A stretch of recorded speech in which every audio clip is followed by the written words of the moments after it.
Salut, ça faisait un petit moment que je voulais vous parler de ça et je prends le temps d'enregistrer cette vidéo parce que je trouve que c'est assez important dans le cadre de son propre workflow dans Unreal Engine.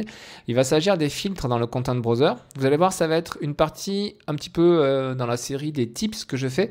Sachez, j'en profite parenthèse, quand vous allez sur ma chaîne et vous cliquez sur vidéo, vous allez retrouver toutes ces vidéos aussi, les vignettes orange là, qui sont les guides de Blueprint. Vous ne recevez pas de notification pour ces vidéos là, donc n'hésitez pas à avoir la curiosité de venir sur ma chaîne et cliquer sur vidéo pour voir donc chaque fois que je poste ces vidéos. Donc j'en reviens à mes filtres. En fait, déjà quand on va créer son projet, on va forcément réfléchir à son arborescence et je pense qu'on a tous été dans le cas de se dire bon, je crée un dossier Blueprint dans lequel je vais mettre tous mes blueprints.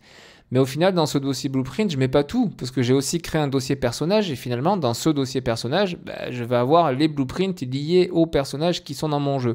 Donc au final, quel est l'intérêt d'un dossier Blueprint dans lequel on ne va pas retrouver tous les blueprints? Donc on va se poser comme ça au début des questions qui sont tout à fait normales, et puis au fil du temps, chacun prend ses propres repères, on va dire, et prend ses propres habitudes en termes d'arborescence.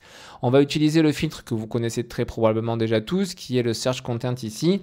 Si par exemple je veux retrouver le fichier, le blueprint de mon héros, je tape héros et automatiquement ça va filtrer par rapport à l'endroit où je suis, au niveau où je me retrouve dans l'arborescence de mon fichier, de mon dossier, là à savoir le dossier content, donc la racine de mon projet.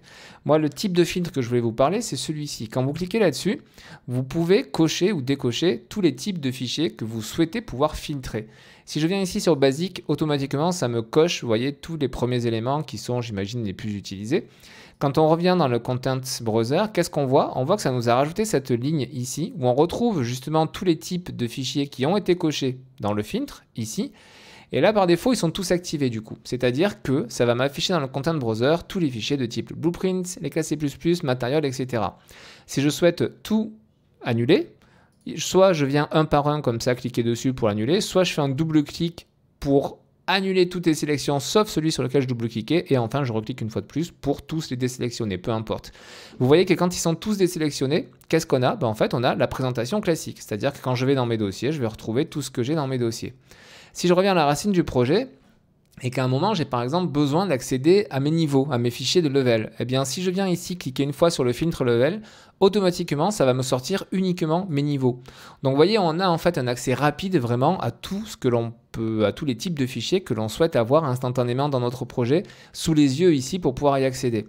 Si en plus de mes levels, après je dis, il me faudrait le Skeletal Mesh pour je ne sais quelle raison. Je viens sur Skeletal et ça me rajoute le Skeletal. Si j'ai beaucoup trop de fichiers, j'ai plus besoin des levels, je clique une fois sur level et automatiquement ça le désactive. Vous comprenez, le système il est vraiment très simple et ça nous permet d'accéder très facilement au type de fichier.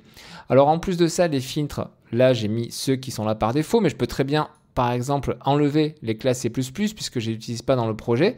Et par contre, je peux très bien venir ici valider, enfin en tout cas rajouter en type de fichier ceux sur lesquels je travaille régulièrement. Par exemple, l'animation Blueprint, par exemple, le Blend Space. Je vais rester sur ça. Vous voyez que ça m'a rajouté ici du coup les filtres, animation Blueprint, Blend Space. Par défaut, ils s'activent et je les retrouve donc ici. Si j'en ai plus besoin, je décoche, j'ai que mon Skeletal Mesh. Et à nouveau, si je les décoche tous, eh bien ça me met tout simplement dans le dossier Content en m'affichant tous les dossiers et tous les fichiers que je peux avoir là-dedans. Le petit tips, si vous avez plusieurs choses sélectionnées et que vous souhaitez maintenant travailler uniquement sur le Blend Space, vous double-cliquez dessus, ça annule tout le reste et ça active uniquement le Blend Space et vous retrouvez donc vos fichiers comme ceci. Donc voilà, c'est un petit tips, mais je trouve vraiment super sympa ce système de filtre. N'hésitez pas à bien regarder tout ce que vous pouvez ici activer comme filtre. Ça vous permettra de pouvoir avoir un moyen de plus de pouvoir naviguer très facilement dans vos projets. Voilà, Unreal Engine. N'hésitez pas en espace commentaire, dites-moi si vous utilisiez déjà ça ou si je suis le seul à découvrir ça en 2020. Et puis rendez-vous à la prochaine vidéo pour le prochain tips. Portez-vous bien. Ciao!